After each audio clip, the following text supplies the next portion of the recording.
Halo anak-anak, berjumpa kembali dengan Pak Eka di sini. Pada hari ini kita akan melanjutkan materi dengan bab yang baru, yaitu relasi dan fungsi. Nah, adapun kompetensi dan tujuan pada pembelajaran kali ini yaitu sebagai berikut. Pertama, kompetensi dasarnya adalah mendeskripsikan dan menyatakan relasi dan fungsi dengan menggunakan berbagai representasi. Kemudian, tujuannya adalah peserta didik diharapkan dapat menjelaskan pengertian relasi dan fungsi, kemudian menganalisis fungsi dengan notasi dan rumus. Sedangkan kegiatan pembelajarannya, kalian diharapkan dapat menonton video pembelajaran, kemudian membaca buku penunjang, kemudian ada penugasan dan ada kuis. Nah, apa itu relasi? Perhatikan gambar berikut. Gambar berikut adalah gambar beberapa orang yang saling berpegangan. Nah, kalau dalam sehari-hari, relasi dapat dikatakan sebagai hubungan antara dua orang atau lebih. Nah, bisa juga hubungan antara manusia dengan makhluk yang lainnya. Yang jelas mereka saling berinteraksi. Nah, itulah yang disebut dengan relasi. Nah, perhatikan gambar berikutnya. Gambar berikutnya adalah gambar beberapa anak dengan kegemarannya. Nah, misalkan ada yang suka sepak bola, ada yang suka melukis, ada yang suka berenang, ada yang suka bermain komputer, ada yang suka penjahit, dan sebagainya. Nah, hubungan antara anak-anak ini dengan kegemarannya itu bisa dikatakan sebagai relasi. Nah, untuk lebih jelasnya, kita lanjut ke slide berikutnya. Nah, dari gambar itu terdapat 4 orang anak, di mana Putu menyukai nasi goreng dan soto. Kemudian Made menyukai bakso, sate, dan mie goreng. Nyoman menyukai nasi goreng dan bakso, sedangkan Ketut menyukai sate dan soto. Nah, dari data tersebut dapat dibentuk dua himpunan. Yang pertama adalah himpunan anak, misalnya A, Putu, Made, Nyoman, Ketut. Kemudian himpunan makanan, itu misalkan B, nasi goreng, soto, bakso, sate, mie goreng. Nah, antara anggota himpunan A dan anggota himpunan B terdapat relasi yang memasangkan kedua himpunan tersebut. Apa itu? Yaitu makanan kesukaan. Nah, cara menyajikan relasi ada beberapa. Yang pertama adalah diagram panah. Nah, dari contoh di atas dapat diketahui bahwa itu ada himpunan A, ada himpunan B. Nah, kalau dibuat diagram panahnya adalah seperti ini. Jadi, seperti tadi, bahwa diketahui Putu ini menyukai nasi goreng dan soto. Kemudian Made menyukai bakso, sate, mie goreng. Kemudian Nyoman menyukai nasi goreng dan bakso. Kemudian Ketut menyukai soto dan sate. Nah, jadi begini cara menyajikan relasinya dengan diagram panah. Jadi dibuat dua himpunan, ini misalkan himpunan A-nya, ini himpunan B-nya. Nah, kemudian dipasangkan dengan garis yang berarah, atau tanda panah ya. Jadi bisa di tengah, bisa di ujung, itu boleh saja. Nah, itu adalah cara menyajikan yang pertama. Nah, selanjutnya adalah cara menyajikan yang kedua, yaitu dengan diagram kartesius. Nah, dengan diagram kartesius, jadi kalian pada bab sebelumnya sudah belajar tentang diagram kartesius. Nah, Nah, kalau dibuat, ingat ada dua sumbu, yaitu sumbu X dan sumbu Y. Nah, sumbu X digunakan sebagai himpunan A, kemudian sumbu Y digunakan sebagai himpunan B. Nah, jadi seperti ini. Jadi di sumbu yang mendatar ke sumbu X itu adalah himpunan anggotanya adalah himpunan A ya. Jadi anggota-anggota dari himpunan A, putu, made, nyoman, ketut. Kemudian yang vertikal itu adalah sumbu Y, yaitu himpunan yang B.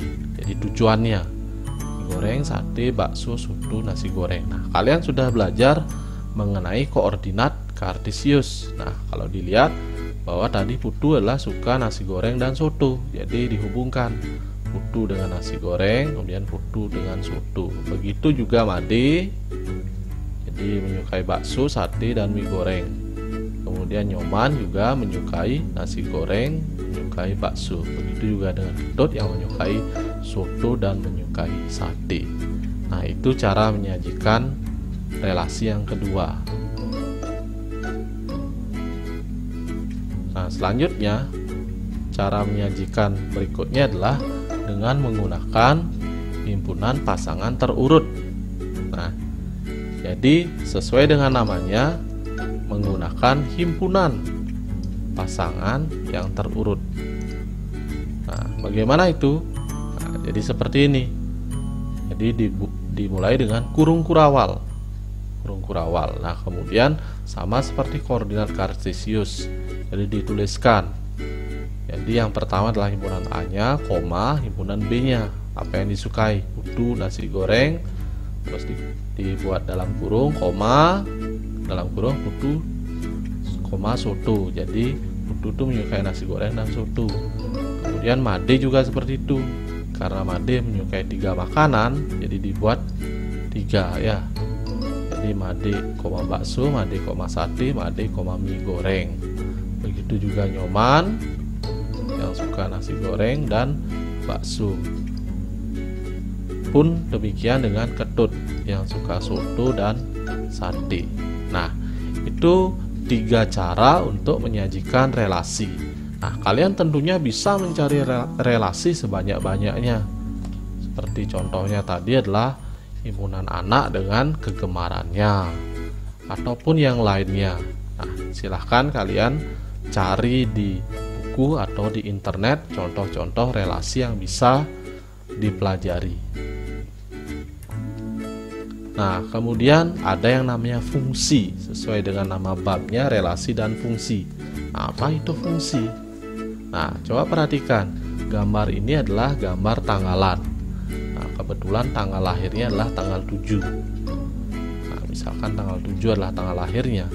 Nah, kita tahu bahwa setiap anak memiliki tanggal lahir. Jadi di antara kalian tidak mungkin yang tidak memiliki tanggal lahir dan hanya memiliki 1 tanggal lahir. Jadi setiap anak itu pasti memiliki tanggal lahir dan hanya memiliki 1 tanggal lahir. Nah, tetapi suatu tanggal bisa saja merupakan tanggal lahir banyak orang. Jadi misalkan si Agus dan Budi itu tanggal lahirnya sama. Misalkan tanggal 15. Jadi mereka mungkin saja memiliki tanggal lahir yang sama. Tetapi si Agus tidak mungkin memiliki 2 tanggal lahir. Jadi itu tidak mungkin. Tapi tanggal lahir itu bisa dimiliki oleh banyak orang. Nah, relasi antara anak dan tanggal lahirnya adalah salah satu contoh fungsi. Nah, fungsi dari himpunan A ke himpunan B adalah suatu relasi yang memasangkan setiap anggota himpunan A dengan tepat 1 anggota B, anggota himpunan B. Jadi kalau digambarkan, ini misalkan nama orang himpunan A, kemudian ini tanggal lahir himpunan B. Misalnya ini adalah anggotanya X, Y, Z. Nah, misalkan 3 orang. Nah, kemudian ini misalnya tanggal lahir 1, ini tanggal 2. Nah, misalnya si X ini tanggal lahirnya tanggal 1, kemudian Y ini tanggal 2, kemudian Z tanggal 2 juga misalkan. Nah, tidak mungkin si Z ini punya 2 tanggal lahir, tetapi tanggal lahir ini bisa dimiliki oleh 2 orang, yaitu Y dan Z. Nah, itulah yang dimaksud dengan fungsi. Jadi setiap anggota A itu harus memiliki pasangan di B atau di kawannya, ya, dan pasangannya hanya 1. Nah, ini adalah contoh fungsi dan bukan fungsi. Kita lihat sesuai definisinya. Jadi setiap anggota A memiliki kawan tepat 1. Nah, ini sudah memiliki kawan. Semua memiliki kawan, ya. Di A itu anggotanya 1, 2, 3, 4, 5. Semua memiliki kawan. Terus himpunan B, apakah ini bisa tidak memiliki kawan? Bisa, tidak masalah. Yang penting adalah dilihat dari A. Jadi himpunan A ini harus memiliki pasangan dan 1. Nah, ini juga seperti itu. Jadi semua punya pasangan A. Jadi PQR punya pasangan dan pasangannya 1. Kemudian gambar yang ketiga juga sama. Jadi 1 temannya 5, 2 temannya 6, 3 temannya 7. Jadi semua punya pasangan. Nah, ini contoh bukan fungsi. Kenapa ini bukan fungsi? Karena 5 tidak memiliki pasangan. Kemudian yang berikutnya, kenapa ini bukan fungsi? Karena 1, 5 tidak punya pasangan. Kemudian 3 lebih dari 1. Ini juga tidak boleh. Nah, kemudian yang ketiga, loh, ini semua punya pasangan. Kenapa bukan fungsi? Karena 4 memiliki 2 pasangan, yaitu 8 dan 12. Jadi sudah jelas bahwa fungsi itu adalah relasi khusus yang memasangkan setiap anggota A. Nanti anggota A ini disebut anggota atau himpunan asal. Kemudian tepat 1 dengan anggota B. Nah, ini kawan namanya, ya. Di asal dan kawan. Nah, seperti yang saya sampaikan tadi, selanjutnya adalah domain, kodomain, dan ring. Nah, misalkan himpunan P 0, 4, 8, 12, 16. Kemudian himpunan Q 0, 1, 2, 3, 4, 5. Relasi yang himpunan P ke himpunan Q adalah 4 kali dari. Nah, kita buat saja. Misalnya di P, ini Q. 0, 4, 8, 12, 16. Jadi dari P ke Q 0, 1, 2, 3, 4, 5. Nah, relasi yang memasangkan adalah 4 kali dari. Berarti 0 adalah 4 kali dari 0, ya. Kemudian 4 adalah 4 kali dari 1 tentunya. Jadi 1 kali atau 4 kali 1 adalah 4. Kemudian 8 adalah 4 kali dari 2, atau 4 kali 2 adalah 8. Begitu juga ini. 12 adalah 4 kali 3. 16 adalah 4 kali dari 4. Nah, apakah ini fungsi? Nah, benar sekali, ini adalah fungsi karena setiap anggota P itu punya tepat 1 kawan atau pasangan di Q. Nah, kemudian 5 tidak punya pasangan, Pak. Ini bisa, tidak masalah. Jadi yang terpenting adalah P ini harus memiliki pasangan dan 1 pasangannya. Nah, jadi bisa dikatakan bahwa domain itu adalah daerah asal. Yang mana domain? Kemudian kodomain adalah daerah kawan. Mana juga. Kemudian ring adalah daerah hasil. Yang mana juga.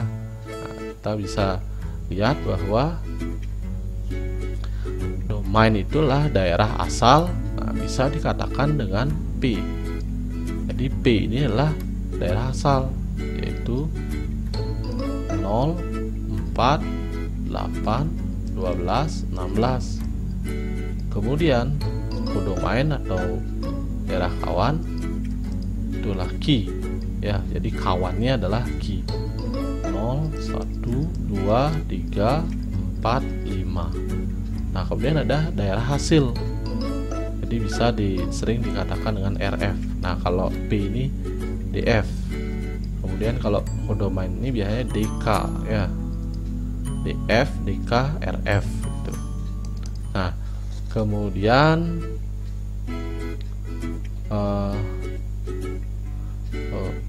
ini daerah kawan ini misalnya KF ya, bukan DK, KF itu. Kemudian ini RF. Nah, RF itu berarti hasilnya, lihat hasilnya, hasil pemetaannya atau hasil fungsinya atau nilainya itu ya. Jadi RF nya adalah 0, 1, 2, 3, 4. 5 tidak ikut karena 5 tidak punya pasangan. Jadi dilihat dari yang Q yang punya pasangan. Jadi itulah daerah kawan, daerah asal, daerah kawan, dan daerah hasil.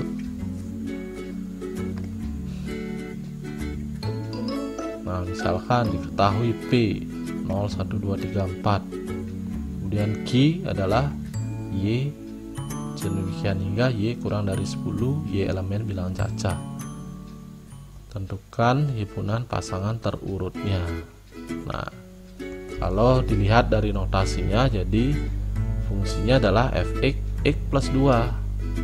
Nah, dengan x elemen P, tentukan himpunan pasangan terurutnya. Jadi kita bisa lihat bahwa untuk x sama 0, maka F0 itu diganti x nya dengan 0. 0 tambah 2 sama 2. Kemudian untuk x nya 1 diganti x nya dengan 1, diperoleh 3 sampai x nya 4. Nah, dari mana dapat ini? Dari daerah A asal atau domain ya. Jadi domainnya dimasukkan ke fungsi, didapatlah daerah hasil. Nah, jadi domainnya adalah, ini sudah jelas, P nya. Jadi domain fungsinya adalah P 0, 1, 2, 3, 4. Kemudian kodomainnya adalah Q ya, ini. Jadi karena dari P ke Q, maka P nya asal, Q nya adalah kodomain. Kemudian daerah hasilnya adalah 2, 3, 4, 5, 6. Nah, sesuai dengan ini. Kalau dibuat pasangan terurutnya, ini bisa ditulis sebagai 0,2, kemudian 1,3, kemudian 2,4, kemudian 3,5, kemudian 4,6. Nah, itu pasangan terurutnya. Nah, kalau kamu gambarkan dengan diagram panah, bisa saja P 0, 1, 2, 3, 4. Kemudian Q itulah bilangan cacah, berarti dari 0, 1, 2, 3, 4, 5, 6, 7. Tidak cukup nih, 8, 9 ya. 9. Nah, ini dipasangkan 0 sama 2, kemudian 1 sama 3, 2 sama 4, 3 sama 5, 4 sama 6. Nah, udah jelas bahwa daerah hasilnya adalah 2, 3, 4, 5, 6. Oke, jadi itu mengenai fungsi ya. Nah, sampai di sini dulu pembelajaran kita hari ini. Semoga bermanfaat dan tetap jaga kesehatan di masa pandemi ini. Bapak akhiri dengan ucapan terima kasih dan sampai jumpa.